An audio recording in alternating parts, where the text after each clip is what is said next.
मुझे अब भी उसकी बात पर यकीन नहीं आया था कि वाकई वो मेरा दोस्त है। मुमकिन है वो मुझसे कुछ उगलवाना चाहता हूँ।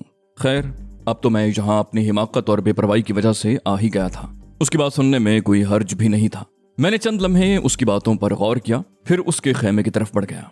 मेरा ख्याल था कि खेमे में चारपाई, बिस्तर, पानी का घड़ा वगैरह होगा, मगर वहां तो पुरानी सी एक ऑफिस टेबल, चंद फोल्डिंग कुर्सियां और दफ्तरी इस्तेमाल की कई चीजें नजर आईं।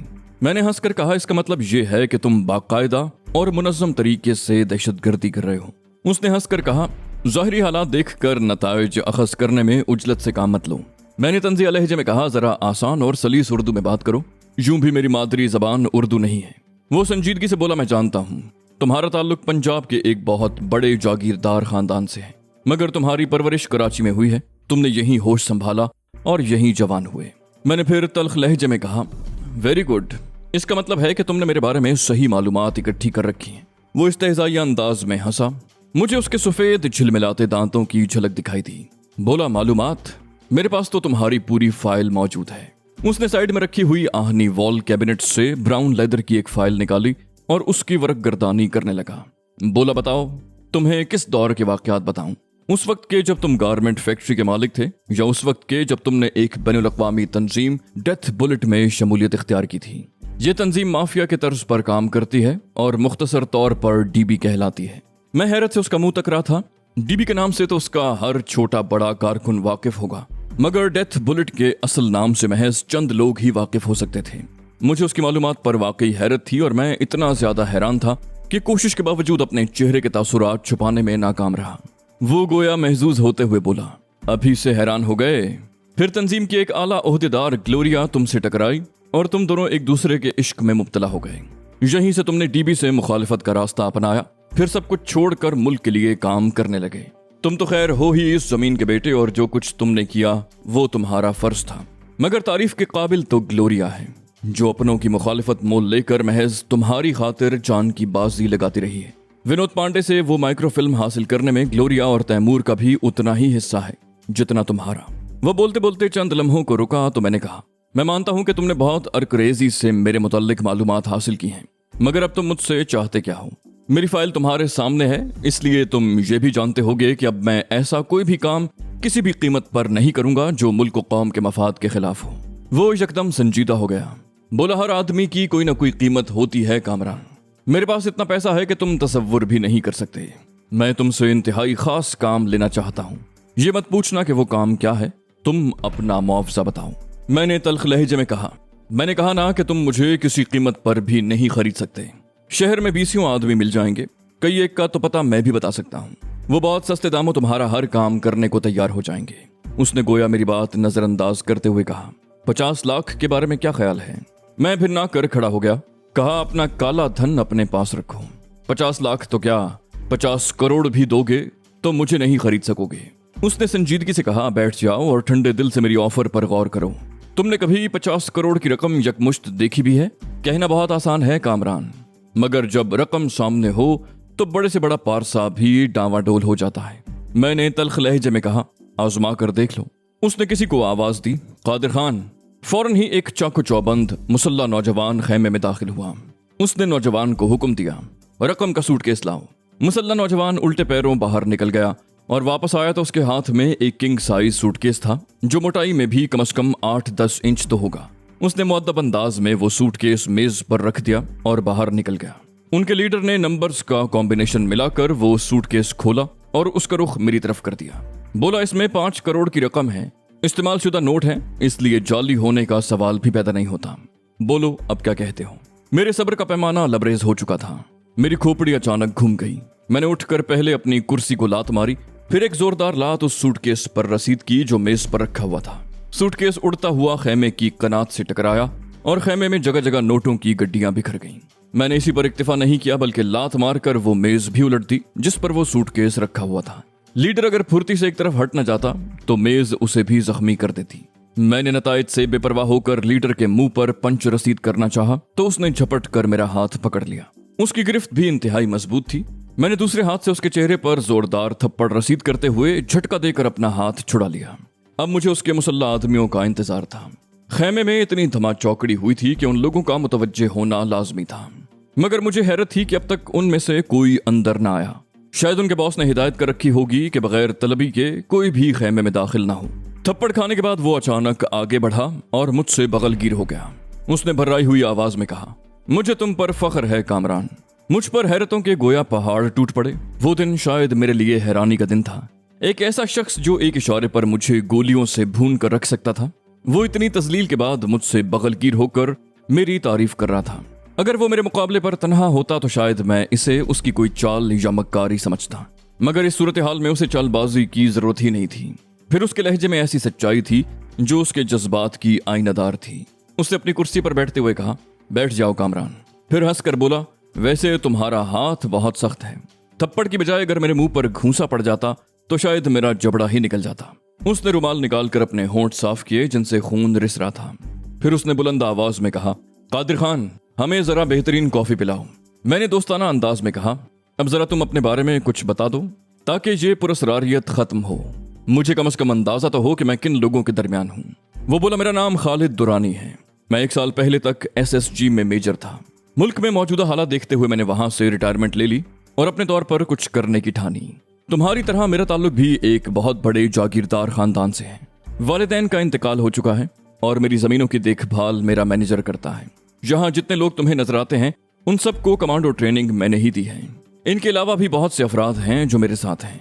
मैं अपने इस ग्रुप का पाकिस्तान भर में नेटवर्क कायम करना चाहता हूँ। मुझे तुम जैसे बेजिगर और बेलौस साथियों की शदीद जरूरत है। मैंने कहा, मैं हर तरह से तुम्हारे साथ हूँ, मगर इतने बड़े पैमाने पर यह काम करोगे, क्या ये हुकूमत की खुफिया एजेंसीज की नजरों में नहीं आएगा? इस दौरान में एक मुसल्ला नौजवान भाप उड़ाती हुई कॉफी के 2 मग ले आया और फौजी अंदाज में उसे सैल्यूट करने के बाद लौट गया। दुरानी मेरी बात सुनकर मुस्कुराया, बोला, मैंने कोई काम हवाओं में नहीं किया है। मुझे इस सिलसिले में हुकूमत की सरपरस्ती हासिल है। मुझे अपने तौर पर हर वो काम करने की आज़ादी है जो मुल्क और कौम के मफाद में हो। इस सिलसिले में मुझे कई बड़ों का ताउन भी मयसर है।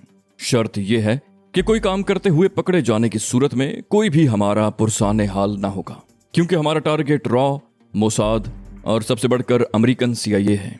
अगर हुकूमत ने हमारी किसी कार्रवाई की जिम्मेदारी कबूल कर ली तो बैनुल अक़वामी प्रेस आसमान सर पर उठा लेगा। हुकूमत पर इंतहा से ज्यादा बैरूनी प्रेशर पड़ेगा। मैं मुस्कुरा कर बोला, यानी कामयाब रहें तो हीरो वरना जीरो। दुरानी भी मुस्कुरा दिया, बोला, हाँ कुछ ऐसी ही सूरत हाल है। मैंने कहा, अब अगर मुनासिब समझो तो मुझे ये भी बता दो कि हमारी नफरी कितनी है। वो बोला, मेरे पास इस वक्त तकरीबन 115 ट्रेंड कमांडोज हैं। उनमें से 11 SSG के रिटायर्ड कैप्टन हैं। ये सीनियर अफसरान 10-10 आदमियों के कमांडर हैं। तुम्हें मिलाने के बाद हमारी नफरी में 3 अफराद का इजाफा हो जाएगा। मैंने कहा, 3 नहीं बल्कि 5 अफराद। दुरानी चंद लम्हे सोचता रहा, फिर बोला, तुम्हारा मतलब है कि वो लड़की शाजिया और उसका भाई इतना काबिल एतबार है कि हम उसे अपने साथ शरीक कर लें? मैंने फखरी अंदाज में कहा, मेरे साथ जो फर्द भी है वो उतना ही काबिल एतबार है जितना मैं खुद हूँ।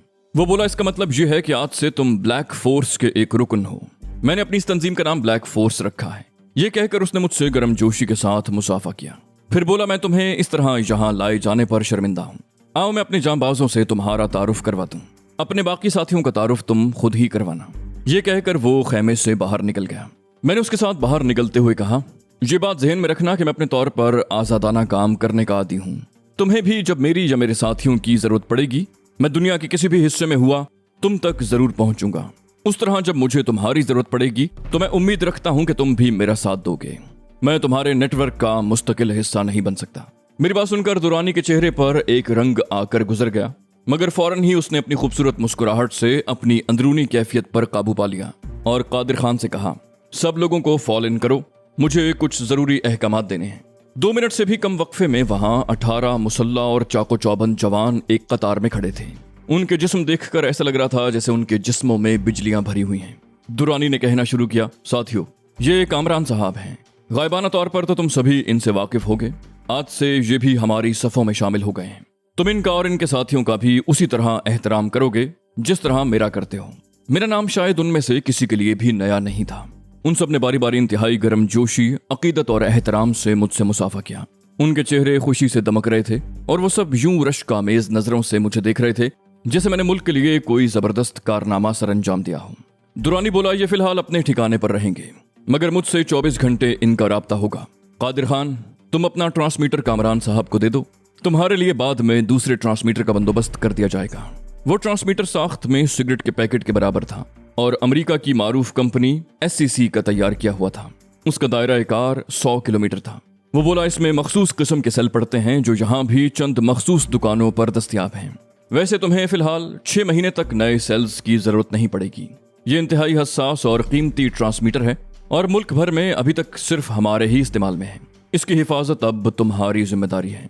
मैंने कहा, यह कीमती जरूर है और अभी इतना आम भी नहीं हुआ, मगर इस खुश फहमी में मत रहना कि ये ट्रांसमीटर सिर्फ हमारे ही पास है। SCC एक अमेरिकन फर्म है और वो आपसे कहीं ज्यादा हसास और बेहतरीन ट्रांसमीटर बना रहे हैं। तुम्हारे ख्याल में CIA वालों के पास ऐसे ट्रांसमीटर होंगे? उनका दायरा कार भी इनके मुकाबले में कई गुना ज्यादा होगा। दुरानी ने कहा, एनीहाउ, उनके पास अगर ये ट्रांसमीटर होंगे भी तो क्या फर्क पड़ता है, वो कोड तुम्हें भी सीखना पड़ेगा। मैंने कहा, अब मैं चलूंगा, मेरे साथ ही परेशान हो रहे होंगे। मैंने दानिस्ता उसे पोल्ट्री फार्म या पीटर और महरम खान के बारे में नहीं बताया। मैं पहली ही मुलाकात में किसी पर इतना भी एतबार करने का कायल नहीं था। मैंने दुरानी की आंखों में आंखें डालकर कहा, फिलहाल मेरा ठिकाना वही है जहां से तुम्हारा आदमी मुझे यहाँ लाया था। मुमकिन है वो मेरा झूठ पकड़ लेता, मगर मुझे खुशी हुई कि उसने पोल्ट्री फार्म का कोई तस्करा नहीं किया। फिर मैंने एहतियातन उसे बाबा साईं के बंगले के टेलीफोन नंबर्स भी दे दिए।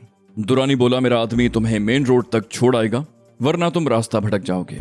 मैं उसकी बात पर बेख्तियार हंसने लगा। कहा, मेरी पूरी फाइल तुम्हारे पास मौजूद है, उसके बावजूद ऐसी बातें कर रहे हो। क्या उस फाइल में ये नहीं है कि मैं एक दफा जो जगह देख लूं फिर उसे कभी नहीं भूलता? दुरानी बोला, आई एम सॉरी कामरान, मैं वाकई भूल गया था। फिर वो मुझे गाड़ी तक रुखसत करने आया और मैंने इंजन स्टार्ट कर दिया। चाबी इग्निशन में मौजूद थी। फिर गाड़ी नाहमवार रास्तों पर उछलती हुई रवाना हो गई। मेरी समझ में नहीं आया कि ये कौन लोग हैं, ग्लोरिया ने कहा। उस वक्त हम लोग बाबा साईं के ड्राइंग रूम में कॉफी पी रहे थे। मैंने उस वक्त एहतियातन पोल्ट्री फार्म का रुख नहीं किया था कि मुबादा मेरा ताकुब किया जाए। मैंने बाबा साईं का फोन इस्तेमाल करने की बजाय एक मेडिकल स्टोर से तैमूर को फोन करके बंगले पर पहुंचने की ताकीद की। मैंने उलझकर कहा, समझ में तो मेरी भी कुछ नहीं आ रहा। ये दुश्मनों की कोई चाल भी हो सकती है, वरना इतने मुनज़्ज़म पैमाने पर कोई तंजीम कैसे कायम हो सकती है, वो भी कानून की सरपरस्ती में। तैमूर ने कहा, तुम एक बात भूल रहे हो कामरान, वो अगर दुश्मन होते तो इस वक्त तुम हरगिज यहाँ नजर ना आते। फिर वो कुछ तवक्कुफ के बाद बोला, दुश्मन तो तुम्हारे नाम से ही इतने खौफजदा हैं कि तुम्हें देखते ही गोलियों से छलनी कर देते। ग्लोरिया ने तंजिया लहजे में कहा, अभी बच्चे हैं आप, वो कामरान को मार भी देते तो हमारा खतरा तो बहरहाल मौजूद रहता। फिर उन्हें कामरान से यह भी तो मालूम करना होगा कि उसे इनके बारे में क्या कुछ मालूम है और इस क्या कुछ से कौन कौन वाकिफ है। तैमूर झुंझला गया, बोला, तुमने तो वाकई मुझे उलझा दिया।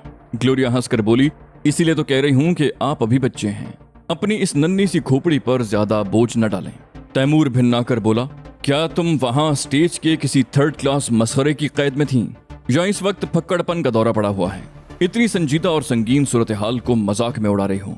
मैंने कहा, यार इस बहस को छोड़ो, ये सोचो कि हमें अब करना क्या है। फिर मैं मौजू बदलने के लिए शाजिया से मुखातिब हुआ, तुम कुछ नहीं बोल रही? शाजिया ने जले कटे लहजे में कहा, जब ग्लोरिया जैसे बड़े दिमाग कोई गुत्थी सुलझा रहे हों तो क्या मैं और क्या मेरी बिसात। मैंने और ग्लोरिया ने बैक वक्त चौंक कर शाजिया को देखा। फिर ग्लोरिया मुस्कुरा कर नरम लहजे में बोली, अरे तुम पर भी तैमूर का रंग चढ़ गया। हम वाकई संजीदगी से तुम्हारी राय तलब कर रहे हैं। तुम ज़हीन हो, तालीमी रिकॉर्ड बेहतरीन है और सबसे बढ़कर तुम्हारी कुव्वत फैसला बहुत मजबूत है। ये मैं मुंह देखे की बात नहीं कर रही हूँ, बल्कि हकीकत में ऐसा है। शाजिया बोली, मेरा ही ख्याल पूछ रही हैं तो मैं ये कहूंगी कि पहले उन लोगों के बारे में अच्छी तरह छानबीन करें।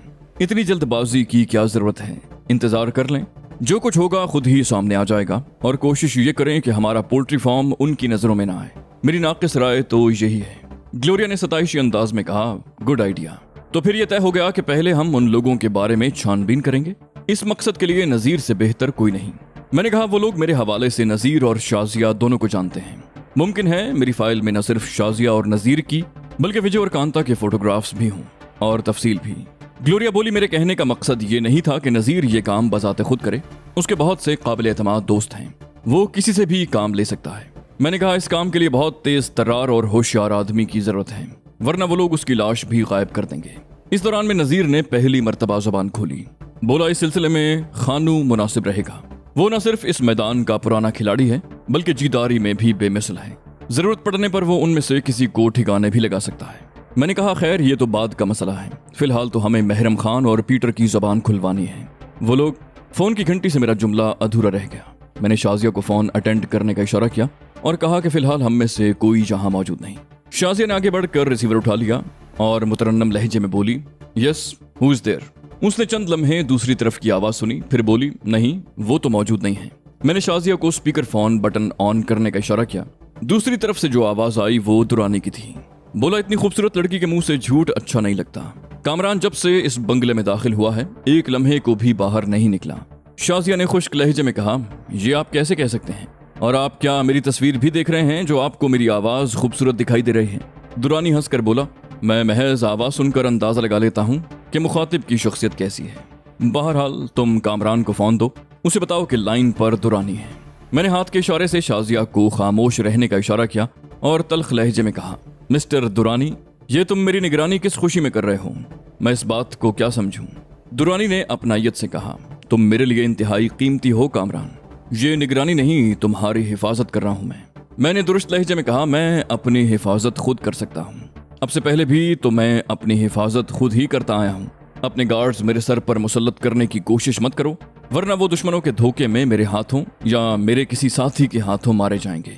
दुरानी बोला, ओके ओके, तुम्हें अगर पसंद नहीं है तो मैं उन दोनों को वापस बुला लेता हूँ। उन दोनों के पास ट्रांसमीटर है। मैंने जल्दी से ट्रांसमीटर जेब से निकाला और उसे ऑन कर दिया। थोड़ी देर तक ट्रांसमीटर पर हवा की सरसराहट और शोर सुनाई देता रहा।